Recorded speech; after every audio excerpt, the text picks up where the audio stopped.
आदिवासी बहुल है, आप उस क्षेत्र से चुन के जा रहे हैं। अगर यहाँ जनरल लोग ज्यादा होता तो जाहिर सी बात है जनरल सीट होता तो आप विधायक बनते भी नहीं, जनरल सीट होता तो आप विधायक बनते भी नहीं। उनका पत्नी को नौकरी दिलाने का बात हो रहा है, क्या सूर्य हंसदा जी की पत्नी को नौकरी नहीं मिलना चाहिए? हम माझगांव विधानसभा की हमारे जनताओं से पूछना चाहते हैं कि क्या आप नौकरी मांगना नहीं चाहते हैं? चाईबासा विधानसभा के लोगों से हम पूछना चाहते हैं कि क्या आप नौकरी नहीं मांगना चाहते हैं? जोहार पब्लिक एक्शन न्यूज में आप सभी को स्वागत है। आज हम लोग कोल्हान से शुरुआत कर रहे हैं। एक जिस हिसाब से रणनीति बोला जाए, चाहे पूरा एक उलगुलान बोला जाए, क्या कि हम लोग जानते हैं कि अभी वर्तमान में बहुत सारे हमारे इस झारखंड में आदिवासियों के ऊपर चाहे जमीन को लेकर के आप देख रहे हैं, सबसे ज्यादा जमीन का लूट हो रही है। और एक तरफ आप देख रहे हैं कि हमारे आदिवासी लोगों को हर दिन पीटा जा रहा है, पुलिस के द्वारा हो चाहे लोगों के द्वारा हो, तमाम चीज हो जा रहा है। लेकिन यहाँ पे अब हम लोग देखते हैं कि विधायक तो हमारा ही है, यानी कि विधायक आदिवासी विधायक 28 विधायक है। और सबसे ज्यादा कोल्हान का अगर बात किया जाए तो सबसे ज्यादा यहाँ पे पश्चिमी सिंहभूम अगर जिला का बात किया जाए तो पूरा आदिवासी विधायक, आदिवासी सांसद, उसमें बिंगुल फूक रहे हमारे रियांश जी। वो बोल रहे हैं कि आदिवासी विधायक होने के बावजूद भी आज आदिवासी का मुद्दा कोई उठाने के लिए तैयार नहीं है। क्या जैसे हम लोग जमशेदपुर को देख रहे हैं, चाहे अल्पला महाली को हम लोग देख रहे हैं, आज हमें भी अजीब लग रहा है कि हम विधायक होते तो क्या करते। चलिए इस पे हम लोग रियांश से बात करते हैं। हम लोग देख रहे हैं कि आप कुछ दिन पहले अपना फेसबुक में डाले कि आप एक लाइव में भी आए थे, कि फिर हमने आपसे काफी कोशिश किया कि मिलने के लिए, तो हमने रांची से चाईबासा की ओर रुख किया कि आपने इस मुद्दे को लेकर के क्यों आदिवासी विधायक इस पे चुप हो रहते हैं। जैसे अल्पना महाली में पूरा आदिवासी कुनबा विधायक पूरा चुप हो गया। और हम लोग देखते हैं कि फिर हमारा एक देखू, हमारा क्या नाम है, हिमांशु कुमार के में हमारा जेएमएम के पूरे आदिवासी विधायक, चाहे बीजेपी के पूरे आदिवासी विधायक, सब उसका घर में डेरा बना लिए। क्या कारण है? क्या आदिवासी एसटी सीट से जो लड़ाई लड़ रहे हैं, क्या वो लोग किस लिए?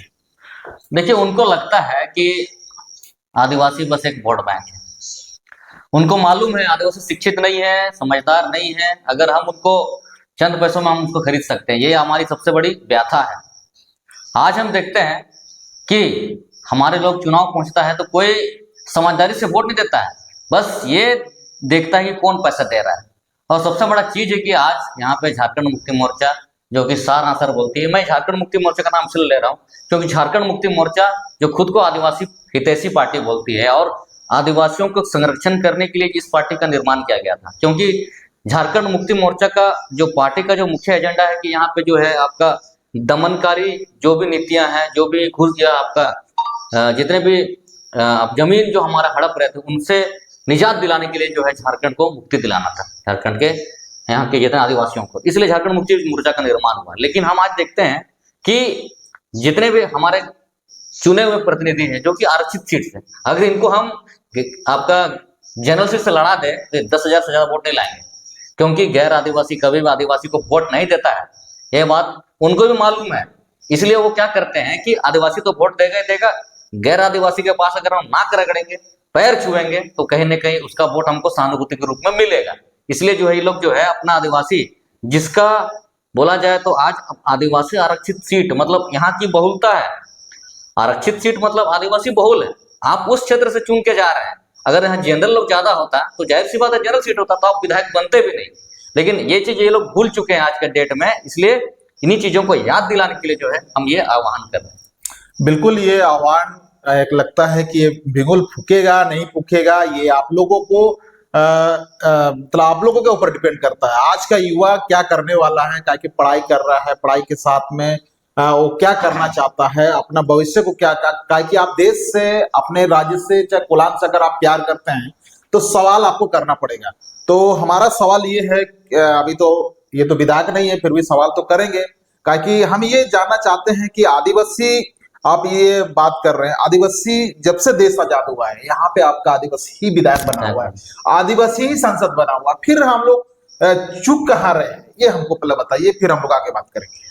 देखिए, जाहिर सी बात है कि यहाँ पर जो विधायक हैं शुरुआत से 1952 से, क्योंकि हम आदिवासी क्षेत्र में है और आदिवासी रिजर्व सीट है, तो यहाँ पे आदिवासी विधायक ही बनेंगे।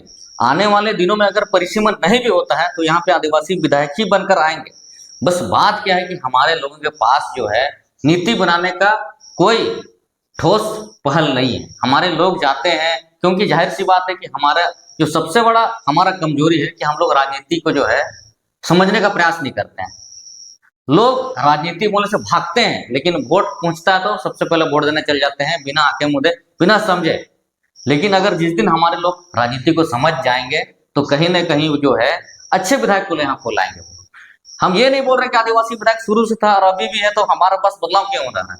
हम यहाँ पे गलत विधायकों को, गलत सांसदों को चुनकर भेज रहे हैं, जिनका मकसद बस और बस सिर्फ खुद का जो है व्यवस्था ठीक करना, जनता का व्यवस्था ठीक करना नहीं। बिल्कुल, ये साफ साफ ये इनका कहना है कि यानी कि 30-40% लोग जागरूक हैं, बाकी जागरूक नहीं है। और जागरूक करने के लिए जो हमारे पास विधायक जो एसटी सीट संरक्षित चुना गया है, चाहे हमारा मुंडा मान की है, उन सभी को ये बीड़ा उठाना पड़ेगा। जहां तक बात है, आपने आवाज उठा रहे हैं कि इतने सारे ये आदिवासी विधायक हैं, उन लोगों को क्या बोलना चाह रहे हैं। जिस प्रकार से अल्पना महाली का हम लोग देखते हैं, चाहे हिमांशु कुमार को हम लोग देखते हैं, इसमें दोनों में और हम लोग सूर्य हंसदा जो हमारा संताल परगना के वो एक बच्चे लोग को ये पढ़ाते थे, है ना, वो उसको गोली मार दिया जाता है, चाहे उसको पता नहीं क्या किया जाता है, वो डेथ होता है, हत्या होता है, उसका वाइफ को नौकरी दिलाने का बात नहीं होता है। लेकिन आज जब हिमांशु जो शराब के ये से आते हैं, बाहर आते हैं, वहां पे अनबन होता है, पता नहीं किस प्रकार से अनबन होने के बाद में वह गोली चलता है, वह थापड़ चलता है, डेथ हो जाते हैं। उनका पत्नी को नौकरी दिलाने का बात हो रहा है। क्या सूर्य हंसदा जी की पत्नी को नौकरी नहीं मिलना चाहिए? एकदम मिलना चाहिए। जाहिर सी बात है कि सूर्य हंसदा हमारे झारखंडी थे, सूर्य हंसदा के पूर्वज झारखंडी थे। कहीं ना कहीं सूर्य हंसदा के जो पूर्वज थे वो झारखंड अलग राज्य आंदोलन की लड़ाई लड़े थे। लेकिन हम देखते हैं कि हिमांशु कुमार जिसकी हत्या होने के बाद उनके परिजन को जो है सरकारी नौकरी दिया जा रहा है। आप लड़के लिया झारखंड, कैसे लिया झारखंड, तो बड़ा सुनने में अच्छा लगता है, लेकिन क्या कभी किसी गैर आदिवासी ने झारखंड अलग राज्य बनाने के लिए लड़ाई लड़ी थी? नहीं लड़ी थी। और ये चीज हमारे यहाँ के जो भी सूबे के जो मुख्यमंत्री हैं वो चीज वो भूल गए हैं, क्योंकि आज उनके आगे पीछे पूरी तरह से भट्टाचार्य, पांडे जैसे लोग हैं, शर्मा जैसे लोग हैं। वो चाहते हैं कि यहाँ पे जो है आपका आने वाले दिन में, आज हम देखते हैं कि 81 विधानसभा सीट है, लेकिन 81 विधानसभा सीट में मात्र 28 एसटी है, जबकि झारखंड को आदिवासी सीट बोला जाता है। और आने वाला दिन में जो 28 से घटकर जो आपका 24 या 20 होने वाला सीट, तो किस चीज का हम लोग झारखंड को आदिवासी स्टेट बोलते हैं? इसको तो गैर आदिवासी सीट घोषित कर देना चाहिए, गैर आदिवासी झारखंड घोषित कर देना चाहिए। क्योंकि एक व्यक्ति के लिए पूरा जो है महकमा जो है जमशेदपुर जैसा लव नगरी को जो पूरा बंद करके जो है सिस्टम को रोक देता है, और आज उस सिस्टम का जो हम देखते हैं यहाँ पे जिनको असली लाभ मिलना चाहिए वो उसको नहीं मिल रहा है। बिल्कुल। और एक घटना हुआ था खूंटी में, जो पहाड़ा राजा सोमा मुंडा एक बहुत ही अच्छे व्यक्ति थे, उसके ना पास ना लोभ ना लालच, और इतना अच्छा व्यक्ति थे, शायद उनका व्यक्तित्व मिलने से बहुत काफी अच्छा महसूस होता है। आज उनका पत्नी घर में है, कई बेटा बेटी है, वो भी स्कूल चलाते हैं। उसका जब यार कि उसको गोली मारा जाता है तो उनका वाइफ अभी भी है ना, उनका वाइफ को चाहे उसका बेटा को नौकरी देने का बात हमारा झारखंड सरकार चाहे हमारा खूंटी का विधायक क्यों नहीं करते हैं? वही तो मैं बोल रहा हूँ, बस विजन नहीं है हमारे आदिवासी नेताओं में। विजन का बहुत कमी है। आप देखिएगा, सबसे पहले तो चलिए सोमा मुंडा हमारे पढ़ा राजा थे, उनके लिए हम लोगों ने बकायदा जो है चावासा में बहुत जबरदस्त आंदोलन किया था। बड़ा पुरजोर तरीके से जो पूरा चावासा बंद कर दिया था, पूरा कुछ झारखंड उसमें बहुत बढ़िया बंद हुआ था। लेकिन हम देखते हैं कि जब यहाँ पे बिरसा मुंडा के वंशजों को आज नौकरी नहीं मिला, सिद्धू कानू के वंशजों को आज नौकरी नहीं मिला, जिनकी वजह से आज यहाँ पे राजनीति रोटियां सेके जाती है। आज अगर आप झारखंड में राजनीति करेंगे तो आपको बिरसा मुंडा का नारा देना पड़ेगा, आपको सिद्धू कानू अमर रहे का नारा देना पड़ेगा। इनके बिना आप झारखंड में राजनीति नहीं कर सकते हैं। और कहीं ना कहीं जब यहाँ पे पूरे 14 साल तक बीजेपी ने राज किया झारखंड में, झारखंड अलग राज्य होने के बाद बीजेपी की सरकार ही डुलमुल रवैये से यहाँ पे बनती आ रही थी। लेकिन जब यहाँ पे 2014 के बाद जब यहाँ हेमंत सोरेन ने गद्दी संभाला तो कहीं ना कहीं वो आदिवासी हितों की बात कर रहे थे। और आदिवासी हित में अगर हम देखते हैं, सबसे पहला नाम तो यहाँ बिरसा मुंडा ही आता है। लेकिन आप बिरसा मुंडा के वंशज को नौकरी नहीं दे पा रहे हैं, उनको अलग से भूमि हस्तांतरित नहीं कर पा रहे हैं, तो फिर आप तो यह जाहिर सी बात है कि आप बिरसा मुंडा का अपमान कर रहे हैं। और जो जो यहाँ का नहीं है, बाहरी है, उसको आप नौकरी दे रहे हैं। आपने इनको भी नौकरी दिया। आज आप वैकेंसी में भी देखिएगा तो यूपी, बिहार और राजस्थान के लोग ज्यादातर यहाँ पे हर शिक्षक पात्रता जैसी नौकरी में उनको वैकेंसी जो है मुख्यमंत्री का तो दिया जा रहा है। ये बड़ा दुर्भाग्य है कि आज अगर यहाँ बिरसा मुंडा और सिद्धू कान्हू जिंदा होते तो शायद उनका बलिदान जो है पूरा जाया हो जाता। तो सबसे पहली बात हमको ये समझ में नहीं आ रहा है कि आप बहुत सारे सवालें कर रहे हैं, मेरा पास भी सवालें हैं। हम मझगांव विधानसभा की हमारे जनताओं से पूछना चाहते हैं कि क्या आप नौकरी मांगना नहीं चाहते हैं? चाईबासा विधानसभा के लोगों से हम पूछना चाहते हैं कि क्या आप नौकरी नहीं मांगना चाहते हैं? मनोहरपुर विधानसभा, जगन्नाथपुर विधानसभा, चाहे हमारे करसों विधानसभा, चाहे सरायकला विधानसभा, तमाम आप लोग जो युवा हैं, क्या अपने आप को सारे जो न्यूज प्रसारित होता है तो क्या अपने विधायक को ये सवाल करना जरूरी नहीं है कि हमारे विधानसभा से कितने लोगों को शिक्षक बने, इस ये जो भी नौकरी आया कितने लोग बने? इस प्रकार से जो आप लोग क्वेश्चन राइज करते हैं, क्या 10 तारीख को वही क्वेश्चन राइज करने के लिए आप युवाओं को आमंत्रित कर रहे हैं? बिल्कुल बिल्कुल। आज हम देखते हैं कि यहाँ पे जो है आपका जैक में भी बहुत सारी गड़बड़ियां हुई, जेपीएससी में, जेएसएससी में। हम देखते हैं अगर एग्जाम कंडक्ट हो जाता है तो कहीं ना कहीं क्वेश्चन पेपर लीक हो जाता है। क्वेश्चन पेपर अगर लीक नहीं हुआ तो कहीं ना कहीं किसी न किसी कारणवश जो है वो कोर्ट में आपका स्टे हो जाता है। हमारे छात्र इसी तरह ठगे जा रहे हैं, जिसका आज जो हम परिणाम देख रहे हैं कि ज्यादातर जो युवा जो है, शिक्षित बेरोजगार युवा जो है पलायन कर रहे हैं। और हमारे जो अशिक्षित युवा जो है गांव-गांव में आज सबसे ज्यादा जो है 85,000 सालाना जो है, सालाना हजार जो है 85,000 लोग जो है यहाँ पे पलायन कर जा रहे हैं हमारे पश्चिम सिंहभूम से। तो हमारे पास यहाँ कोई विजन नहीं है, बस पुल पुलिया बना रहे हैं। और पुल पुलिया में मोटा मोटी जो है आपका गांव के न्यूनतम मजदूरी में भी हम जो है यहाँ पे 300 रुपए दे रहे हैं। तो जाहिर सी बात है कि लोग यहाँ से पलायन करेंगे, क्योंकि हम यहाँ पे नीति नियम बना ही नहीं पा रहे हैं। आज सरकार जो यहाँ पे सत्ता में आई वो किस लिए आई? सीएनटी लैंड को बचाने के लिए आई थी।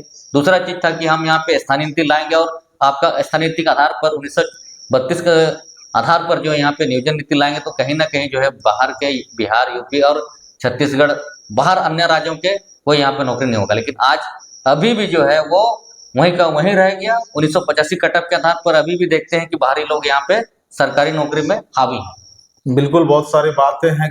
तो आगामी जो 10 तारीख को आप आह्वान किए हैं, इस 10 तारीख को यानी कि कैसे हमारे युवाओं को आमंत्रित करके ये सारे मुद्दा को सरकार के साथ बात रखने के लिए, ये जन जागरूकता फैलाने के लिए कहाँ से लोग आएंगे? कौन कौन सा विधानसभा से आप बुलाना चाह रहे हैं? देखिए, सोशल मीडिया के माध्यम से तो हम लोगों ने जो है तमाम विधानसभा के लोगों को सूचना दिया है और वो बकायदा जो है उन्होंने हामी भरी है। लेकिन मैं एक बात कह देना चाहूंगा कि मैं ना कोई विधायक, ना कोई सांसद हूँ, ना कोई पैसे वाला हूँ जो आप सबों को अन्य नेताओं की तरह गाड़ी भेजकर जो आपको लेकर आऊं। ये परिवर्तन की पहली सीढ़ी है। अगर इस आह्वान पे अगर आप सभी आते हैं तो कहीं ना कहीं पश्चिम सिंहभूम का जो राजनीतिक परिदृश्य है वो बदलाव लाएगा ही लाएगा। बदलाव लाने के लिए एक चिंगारी काफी होती है। मैं वही चिंगारी की तरह आपके बीच आ रहा हूँ। कहीं ना कहीं आप लोग सभी इन मुद्दों से त्राहिमाम हैं, इन मुद्दों से आप पीड़ित हैं। ये मुद्दा जो झारखंड के लिए आप लोगों ने जिस झारखंड का सपना हमारे पूर्वजों ने देखा था, वो झारखंड आज हमारे बीच नहीं है। तो अगर आपके अंदर जरा सा भी झारखंडी होने का दर्द है तो आप जरूर आएंगे। मैं किसी को जबरदस्ती नहीं बुलाऊंगा, पकड़ कर नहीं लाऊंगा। ये आपका भी समस्या है, ये मेरा केवल समस्या नहीं है। इसलिए आपको 10 तारीख को जरूर आना होगा। बिल्कुल, 10 तारीख को ये आह्वान है हमारे युवाओं के द्वारा। और नया युवा हो चाहे नया जितने भी लोग हैं, चाहे बुजुर्ग हो, बुद्धिजीवी हो, अगर वो चाहते हैं कि इस बदलाव का मुहिम में हम भी जुड़े तो बिल्कुल 10 तारीख को समय पे पहुंचे। और हम चाहते हैं कि इस वीडियो को आप लोग जन जन तक शेयर करें। और हम लोग आने वाला दिन में हम लोग गांव-गांव भी पहुंचने का प्रयास करेंगे। काहे कि इसलिए गांव-गांव पहुंचने का प्रयास करेंगे ताकि हम लोग चाईबासा में बैठ के हम लोग इंटरव्यू तो कर रहे हैं, बातें कर रहे हैं, क्या गाँव तरफ ये बात पहुंच रहा है कि नहीं पहुंच रहा है, ये शेयर करने का, जगह जगह फैलाने का आपका काम है। अगर आप चाहते हैं कि हमारा झारखंड, हमारा कोल्हान, हमारा समाज अगर अच्छा रहे तो निश्चित आप इस वीडियो को शेयर करेंगे। बाकी जोहार, धन्यवाद।